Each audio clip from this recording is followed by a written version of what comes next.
Yeah, well, certainly they weren't expecting, hurry up Jack to be out there. He's been less than that all year. So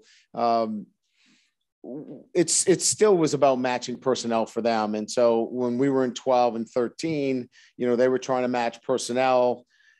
Jack was still on the field and we were playing fast. So it was certainly something that they weren't prepared for, but they were prepared to move personnel in and out of the game regardless, because they wanted to match our 11 personnel with their nickel personnel. Pinched fat pad on the knee, no structural damage. Prognosis is really good.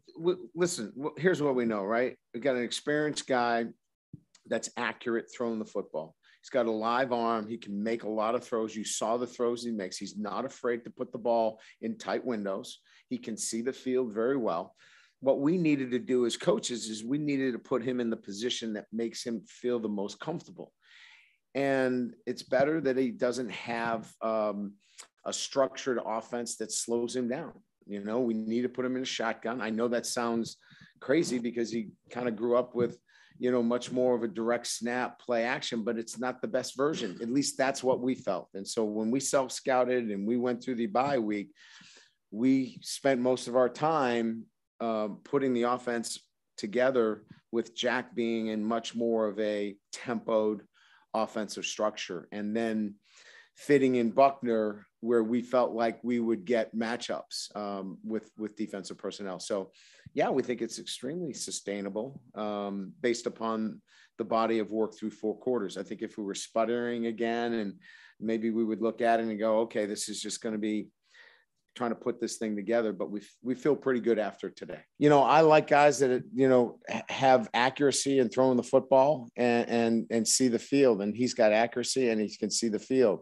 So it was just kind of trying to find what we felt like was his niche. And, we've seen enough snapshots of what it was. And look, this is one game, but it was a good snapshot of what we think he can be the rest of the year for us. Well, if you take the snippets of where we put him in the game, they were very big parts of the game. Now that guy's on the sideline, it's cool out, it's 40s, and he's standing on the sideline, and we have confidence to put him in the ball game in those crucial situations. So I think that answers where we feel like he fits and we trust him. So I'll go back to, I think I talked about this a little bit more with bigger bodies with Kristofic. I think there's a sense there with Patterson. He's out to the second level a lot more because there's a little bit more control at the line of scrimmage. And it's allowing him to get up to that second level a little bit more. There was a little bit more work where he was grinding at the line of scrimmage to try to control a shade. He's now getting a lot more help at the line of scrimmage. We're bigger. And I just think we're now developing a little bit more continuity with the 5 of those guys.